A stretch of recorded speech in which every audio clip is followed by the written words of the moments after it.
Wolfe stunned viewers across America when news broke that the star of American Pickers had been led away in handcuffs. What had initially seemed like a typical legal dispute, perhaps related to antiques or a disagreement with the History Channel, took a shocking turn. Wolfe's arrest was not linked to any business fallout, but rather to a far more chilling accusation: the death of his former co-host Frank Frits. While it had been reported that Fritz's passing was due to natural causes, further investigation revealed a much darker story. The death was now classified as a premeditated murder, with investigators uncovering that Frits had been deliberately overdosed on prescription medications, with levels far beyond what was medically appropriate. This discovery sent shockwaves through the tight-knit world of reality TV, and it quickly became clear that Wolfe's involvement was far from accidental. Frits had been dealing with health problems in the years leading up to his death, notably following a stroke that had caused significant damage. Initially, the medical examiner had ruled the cause of death as complications from this stroke. However, Fritz's toxicology report told a different story.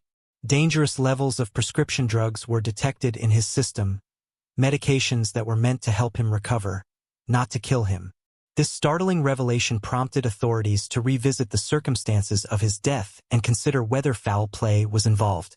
As part of their investigation, the Iowa State Police quietly opened a case, seeking to determine who had access to Frits in his final hours.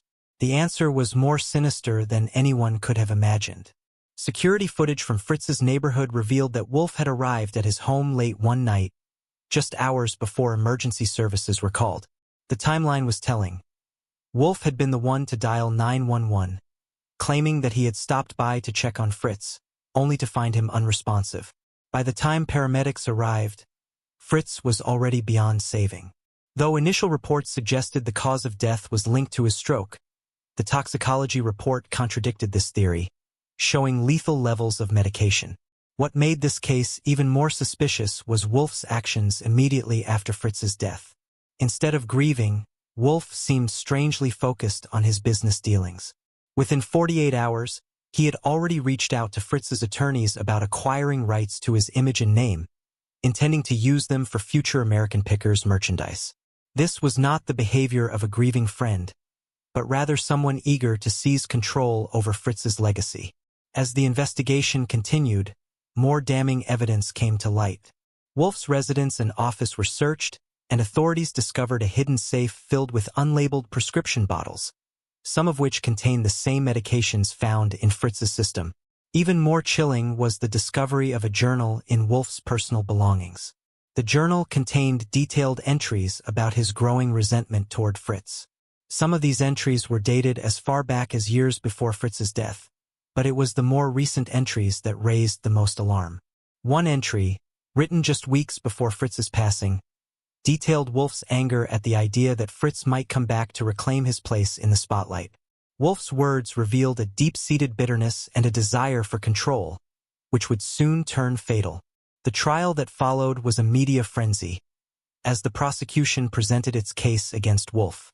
Evidence was laid out showing that Wolfe had meticulously planned Fritz's murder, researching poisons that could mimic natural causes and leave little trace. His internet search history was incriminating, with questions about how to make a death look like it was caused by a stroke, and whether certain drug interactions could be detected post-mortem. The prosecution argued that Wolfe had taken advantage of Fritz's previous health issues, knowing that his death would be seen as the tragic end to a long-standing illness.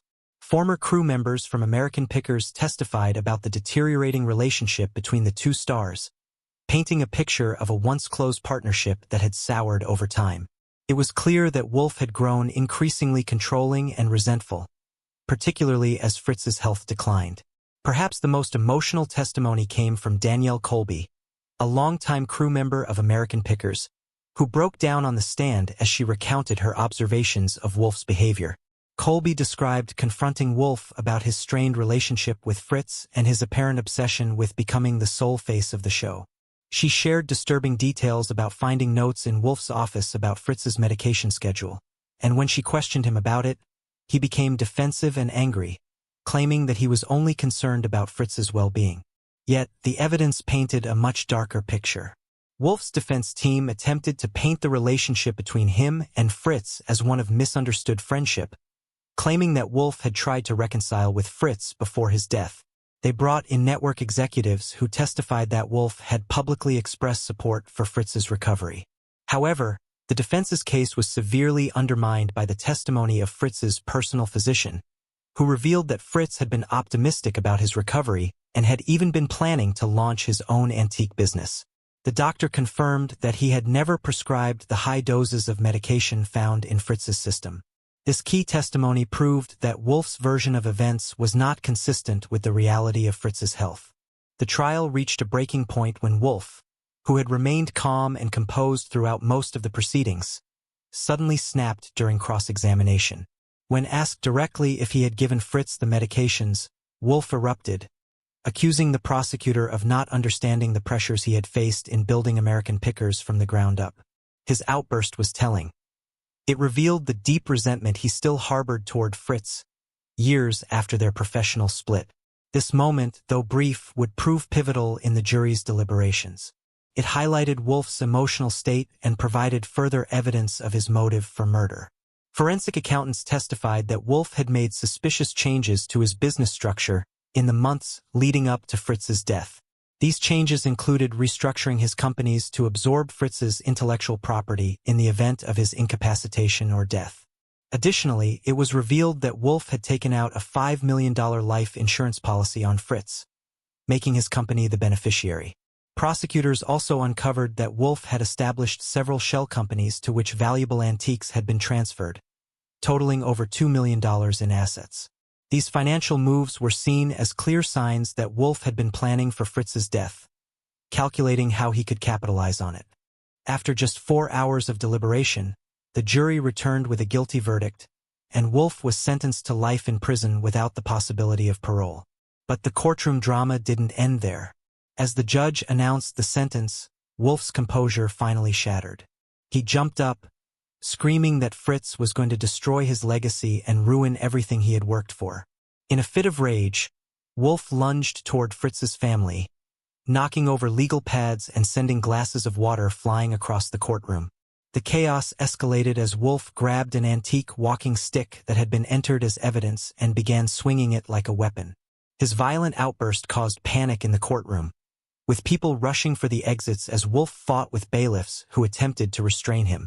The courtroom was quickly evacuated, and Wolfe was forcefully subdued. In the end, the case of Mike Wolfe and Frank Frits became one of the most sensational legal dramas in recent history.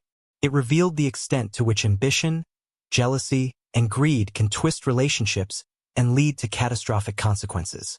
Wolfe's dark transformation from a beloved TV personality to a convicted murderer shocked fans, leaving many to wonder how a friendship that once seemed so genuine could devolve into such a horrific betrayal.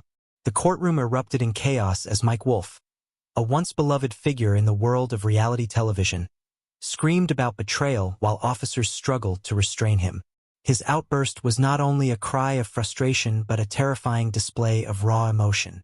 As the tension escalated, Wolfe's sister, who had been present at the sentencing, had to be escorted out by security after Wolfe tried to lunge toward her.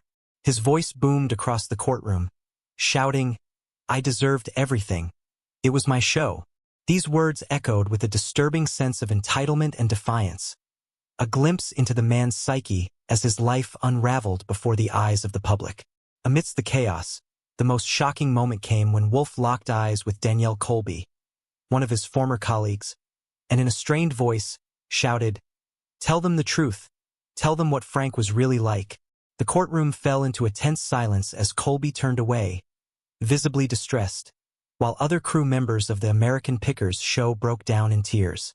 The trial had already taken a devastating toll on the entire team, tearing apart friendships and exposing deep divides. Some crew members stood by Wolfe, while others testified against him, painting a picture of betrayal, manipulation, and deceit. Court documents soon revealed that in the years leading up to Frank Fritz's death, Wolfe had been systematically turning the crew against him. He had sown seeds of division within the production team, creating rifts that, according to many, may never heal. The history of what was once a beloved show was now being rewritten with each new revelation. As the security struggled to regain control over Wolfe, he continued to rant about his vision for the future, threatening to start his own show and claiming that the network had told him he was obsolete, while still desiring his return. His tirade took on a more personal tone, as he accused Frits of plotting to destroy him. Reports from courtroom observers described the scene as utterly chaotic, with at least 3 people injured during the struggle, including Wolfe's own defense attorney, who was struck by a flying water pitcher. Even as he was dragged from the courtroom, his violent outbursts persisted, with Wolfe screaming about betrayal and the destruction of his legacy. Legal experts weighed in, suggesting that his outbursts had likely sealed his fate. The violent episode contradicted the defense's narrative of him as a misunderstood businessman incapable of violence, making it all but impossible for any future appeal to succeed. In the aftermath of the trial, former friends and colleagues came forward to shed new light on Wolfe's character. Thomas Reynolds, a former producer for American Pickers, described the tension behind the scenes. Wolfe, according to Reynolds, had a perfect folksy image on camera, but off camera, he could be a terrifying figure, particularly to junior staff. The transformation from a charming television personality to a domineering, paranoid individual became more apparent as time went on. In recent years, Wolfe had become increasingly convinced that Frits was conspiring to return to television with a competing show, a belief that only fueled the tension between the two. The case sent shockwaves throughout the reality television community, especially as American Pickers, a show that had once reached millions of viewers worldwide, now faced an uncertain future. The History Channel responded by pulling all episodes featuring Wolfe and issuing a statement expressing their shock and sympathy for Fritz's family. Several major sponsors also withdrew their support, leaving the future of the show in jeopardy. Fritz's family, in the wake of his tragic death, filed for control of his antique collection and intellectual property, vowing to honor his legacy while pursuing legal action against the network for enabling Wolfe's increasingly erratic behavior. Mental health experts, including Dr. Robert Keller, a forensic psychologist, weighed in on the case, suggesting that Wolfe may have been suffering from narcissistic personality disorder.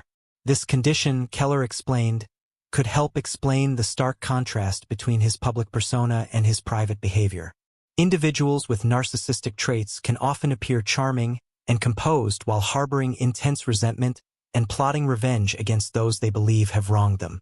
The departure of Frits from the show, Keller speculated, could have been seen as a deep narcissistic injury to Wolfe, one that festered and ultimately led to violent and manipulative actions. Perhaps the most chilling aspect of Wolfe's behavior came after Fritz's death. In the weeks following the tragic event, Wolfe used his platform to publicly mourn his former partner, attributing Fritz's passing to complications from a stroke. At the same time, he began promoting special merchandise in Fritz's memory, further manipulating the grief of millions of fans for his own financial gain.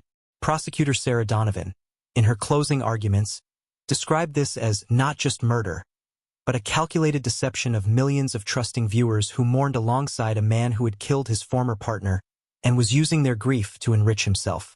Investigators soon discovered that over $1 million had been raised in the weeks after Fritz's death, with much of the money funneled into accounts that only Wolfe had access to. As the details of his crimes became clearer, former fans and supporters of Wolfe were left grappling with the fact that the man they had trusted for years was capable of such betrayal. "We invited him into our homes every week," said longtime viewer Robert Jenkins. "We trusted his folksy charm and passion for preservation, only to discover it was all a facade. It's devastating." As Wolfe began his life sentence, the shock waves continued to ripple through the world of reality television. The crew of American Pickers found themselves caught in a whirlwind of grief, betrayal, and disbelief. Danielle Colby, who had testified for the prosecution, took a leave of absence from television, citing the need for healing and reflection. Her brief statement to the press expressed a hope that, despite the tragedy, the legacy of antique preservation, the very thing that had brought the crew together, could somehow continue. For many, the courtroom had become a theater of broken dreams. The judge's final remarks seemed eerily prophetic. "Mr. Wolfe, you presented yourself as a champion of American history and preservation, while harboring thoughts of revenge and murder. You used your platform to preach the value of the past while plotting the death of the man who helped build that platform. Today, justice is served, not just for Frank Frits, but for the millions of viewers who trusted you. As Wolfe was led away to spend the rest of his life behind bars, he left the courtroom with one final defiant statement. "Goodbye forever to all of you. The truth will come out someday." These words, whether the desperate cries of a man facing justice or the final manipulations of a skilled performer, continue to echo in the minds of those who followed the case. What is certain, however, is that the world of American pickers and reality television itself will never be the same.